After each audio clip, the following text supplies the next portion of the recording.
Semoga semua dalam keadaan sehat walafiat di rumah saja, begitu pula dengan orang tua Anda di rumah.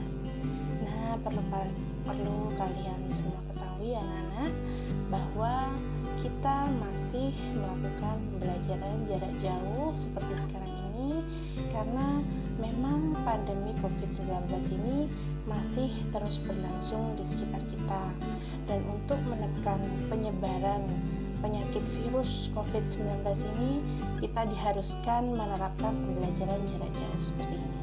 Nah, anak-anak semuanya, meskipun pembelajaran kita dalam keadaan virtual tidak tetap muka seperti biasanya, namun Ibu Laras harap kalian tidak patah semangat, tidak mengurangi semangat kalian untuk terus belajar dari rumah. Baik, anak-anak, sebelum kita mulai pembelajaran kita pada kali ini, kita akan awali dengan membaca doa terlebih dahulu. Baik, Bismillahirrahmanirrahim. Rabbi zidni ilma warzuqni fahma, amin amin ya rabbal alamin. Anak-anakku, pada pembelajaran kali ini Bu Laras punya beberapa tujuan pembelajaran yang harus kalian ketahui. Nah, tujuan pembelajaran tersebut ada 3. Nomor pertama, tujuan pembelajarannya adalah kalian akan mempelajari mengenai keragaman budaya bangsaku. Yang kedua adalah mengenai paragraf pokok dan paragraf pendukung. Yang ketiga, kalian akan pelajari sumber umum.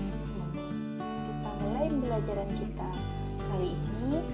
Bu Laras punya video yang bisa kalian simak.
Sudah menyanyi juga menyimak video lagu Satu Nusa Satu Bangsa. Makna dari lagu tersebut adalah mengenai keragaman budaya bangsa kita. Nah, tahukah kalian apa yang dimaksud dengan keragaman budaya? Nah, kalau kalian masih belum paham, coba kita amati gambar berikut ini ya. Nah, di sini kalian bisa mengamati ada banyak sekali contoh keragaman budaya dari Indonesia. Ada rumah adat, pakaian adat, tari-tarian tradisional, dan masih banyak lagi. Itu ada dari suku Jawa, Kalimantan, Bali, bahkan ada yang dari Papua. Nah, anak-anakku, untuk lebih lanjut kita baca dulu ya teks pawai budaya. Bu Laras sudah menuliskan teks pawai budaya supaya kalian lebih mudah memahami apa yang dimaksud dengan paragraf ya Nana. Nah, paragraf ini sebenarnya adalah kumpulan dari beberapa kalimat. Nah, ini yang dimaksud dengan kalimat kan berarti diawali dengan huruf besar dan diakhiri dengan titik. Diawali huruf besar dan diakhiri dengan titik. Seterusnya, dan seterusnya. Ini adalah sebuah paragraf yang dibentuk oleh kumpulan kalimat. Nah, di sini Bu Laras sudah gariskan yang warna oranye dan warna ungu.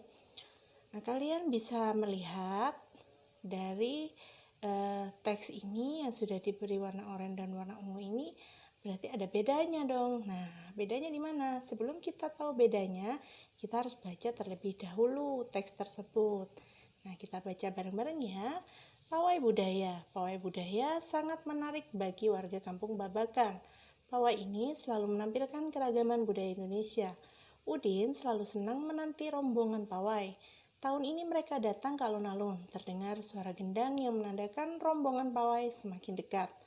Nah, dari paragraf ini atau dari paragraf yang disajikan ini, kalian bisa tahu dalam satu paragraf ada pikiran utama dari paragraf tersebut ya. Jadi pikiran utama itu yang akan dijelaskan oleh beberapa kalimat berikutnya. Pikiran utama itu disebut dengan paragraf pokok. Nah, bagi kalimat yang bertanda garis oranye ini, nah ini adalah paragraf utama atau pikiran utamanya dari keseluruhan paragraf. Kenapa? Karena kalimat ini menjelaskan dari seluruh kalimat-kalimat yang mendukung. Nah, jadi ini yang disebut dengan paragraf pokok, lalu ini yang disebut dengan paragraf pendukung yang menjelaskan dari paragraf pokok di atasnya. Nah, paragraf utama atau paragraf pokok tidak saja berada di awal kalimat, tapi bisa saja berada di akhir kalimat atau di awal dan di akhir kalimat. Nanti pada pertemuan selanjutnya, Buras akan menjelaskan contoh-contoh dari pikiran pokok yang berada di awal kalimat, di akhir kalimat, di awal maupun di akhir ya.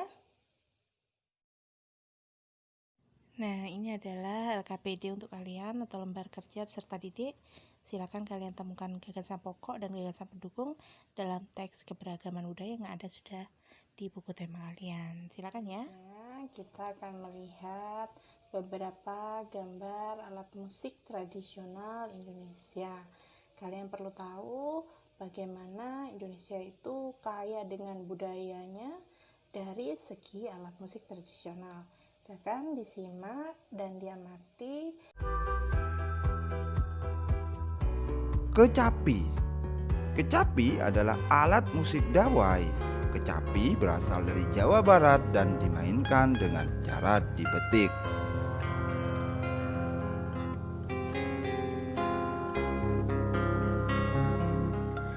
Angklung.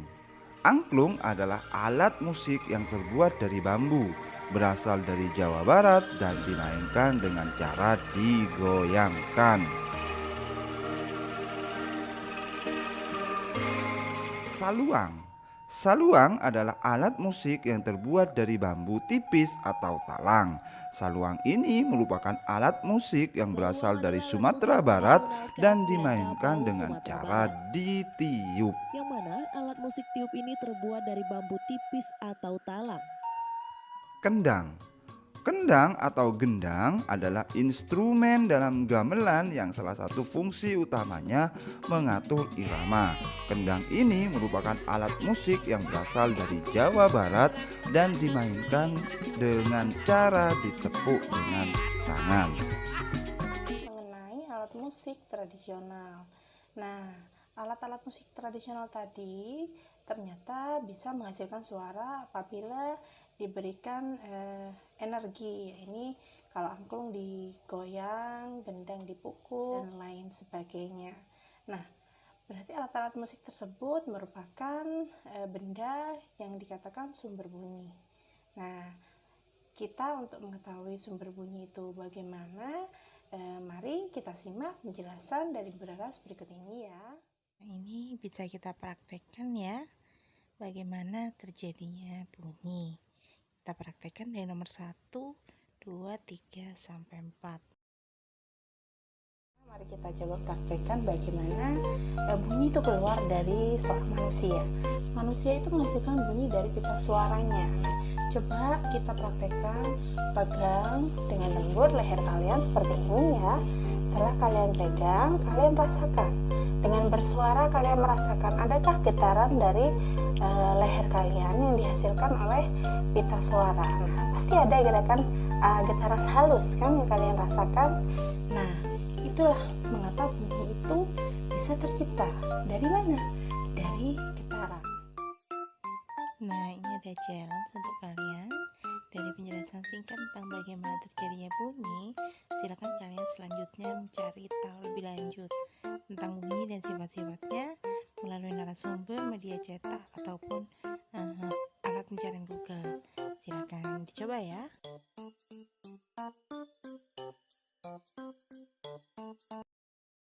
Anak-anakku, kita sudah sampai pada penghujung pembelajaran kesempatan kali ini. Nah, tadi kita sudah mempelajari beberapa hal yang bisa kalian mengerti, yang tadinya kalian tidak tahu, sekarang jadi tahu. Tadi kita belajar mengenai paragraf pokok, paragraf pendukung, dan apa itu paragraf. Kemudian kita belajar juga mengenai alat musik tradisional. Kita terakhir tadi mempelajari tentang sumber bunyi. Anak-anakku, jangan lupa kalian masih punya tugas untuk mengerjakan lembar kerja peserta didik yang sudah Bu Laras jelaskan tadi. Jangan lupa dikerjakan, lalu difoto dan dikirim melalui WhatsApp ke nomor WA Bu Laras. Nah, anak-anak, sebelum kita tutup pembelajaran kita kali ini, mari kita akhiri dengan membaca bacaan hamdalah bersama-sama. Alhamdulillahirabbil alamin. Nah, semoga kita bisa bertemu kembali dalam keadaan sehat walafiat. Wassalamualaikum warahmatullahi wabarakatuh.